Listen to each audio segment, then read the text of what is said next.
മാപ്പ് പറയേണ്ടതിൻ്റെ ആവശ്യകത എന്താണ് എന്നതാണ് ഇന്നലത്തെ പുതിയ പരാതിയോടുകൂടി ഒരിക്കൽ കൂടി വ്യക്തമായിരിക്കുന്നത്.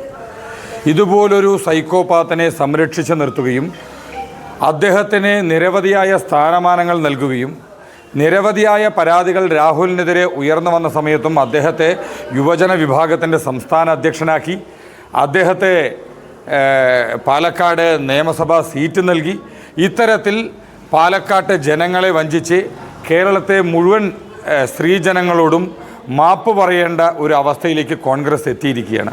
ഇനിയും MLA സ്ഥാനത്ത് ഒരു നിമിഷം പോലും രാഹുൽ നിൽക്കുവാൻ അർഹനല്ല. രാഹുൽ മാങ്കൂട്ടത്തിൽ MLA സ്ഥാനം രാജിവെച്ചേ പറ്റൂ എന്നാണ് BJPക്ക് ആവശ്യപ്പെടാനായിട്ടുള്ളത്. രണ്ട്, ഈ വിഷയവുമായി ബന്ധപ്പെട്ട് FIRുമായി ബന്ധപ്പെട്ട് നമ്മൾ പഠിക്കുന്ന സമയത്ത് അതിനകത്ത് കൃത്യമായ ഒരു പരാമർശം വന്നിട്ടുണ്ട്.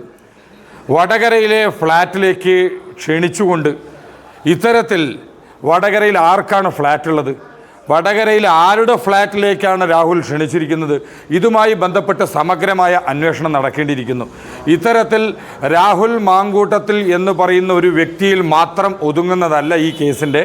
ഇതുമായി ബന്ധപ്പെട്ട് അന്വേഷണങ്ങൾ നടത്തുകയാണെങ്കിൽ അതിജീവിതമാരെ സ്വാധീനിക്കുവാനുള്ള ശ്രമങ്ങൾ നടന്നിട്ടുണ്ടോ എന്ന് അന്വേഷിക്കേണ്ടിയിരിക്കുന്നു.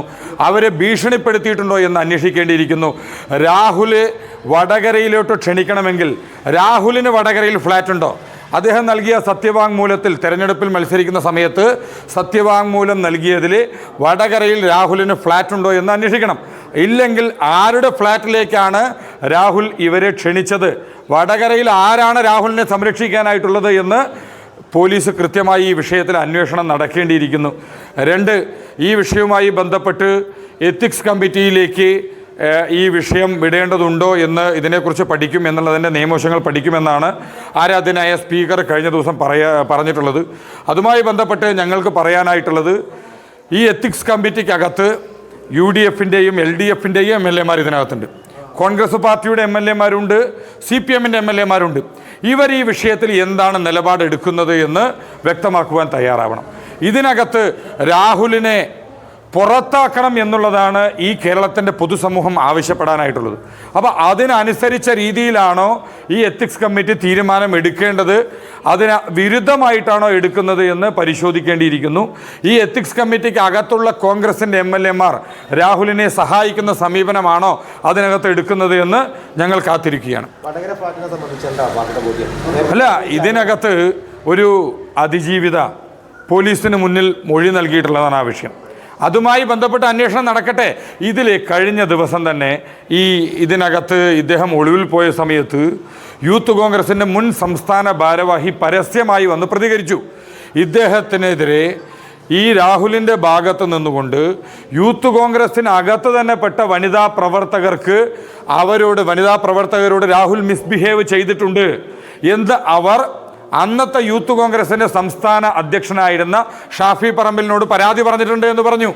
ഇന്നത്തെ നിലവിലെ വടകരയിലെ MP ആരാണ്? അപ്പോൾ ഈ വടകര ഫ്ലാറ്റ് ആരുടേതാണ് എന്ന് പോലീസ് അന്വേഷിക്കട്ടെ. ആരൊക്കെയാണ് രാഹുലിനെ സംരക്ഷിച്ചു നിർത്തുന്നത്? രാഹുലിനെ പാർട്ടിയിൽ നിന്ന് പുറത്താക്കിയെന്ന് പറയുന്ന സമയത്തും ഈ പാലക്കാട്ടെ നഗരസഭാ കൗൺസിലർമാർ വിജയിച്ചതിന് ശേഷം ആരെ കാണാനാണ് ആദ്യം പോയത്? ഈ രാഹുൽ വോട്ട് ചെയ്യാൻ വന്ന സമയത്ത് അദ്ദേഹത്തിന് പൂച്ചെണ്ട് നൽകി സ്വീകരിച്ചത് ആരാണ്? എന്തിനേറെ പറയുന്നു, ഈ രാഹുലിനെ അറസ്റ്റ് ചെയ്യുന്നതിന് ഏതാനും മണിക്കൂറുകൾക്ക് മുൻപ് പാലക്കാട് നഗരസഭയിലെ കോൺഗ്രസിൻ്റെ കൗൺസിലർ മാത്രമല്ല, യൂത്ത് കോൺഗ്രസിൻ്റെ ഭാരവാഹി കൂടിയാണ് അദ്ദേഹം. അദ്ദേഹത്തോടൊപ്പമല്ലേ ഒരു പരിപാടിയിൽ പങ്കെടുക്കുന്നതിന് വേണ്ടി രാഹുൽ പോയിട്ടുള്ളത്? ഈ പാലക്കാട്ടെ ജനങ്ങളെ പറഞ്ഞ് പറ്റിക്കുകയാണ് കോൺഗ്രസ് ചെയ്യുന്നത്. ഒരു വശത്ത് രാഹുലിനെ പാർട്ടിയിൽ നിന്ന് പുറത്താക്കിയെന്ന് പറയുന്നു, മറുവശത്ത് രാഹുലിന് സംരക്ഷണ കവചം തീർത്തുകൊണ്ട്, പ്രതിരോധം തീർത്തുകൊണ്ട് രാഹുലിനെ ചേർത്ത് നിൽക്കുന്ന സമീപനമാണ് കോൺഗ്രസിൻ്റെ നേതാക്കന്മാർ ചെയ്തു വരുന്നത്.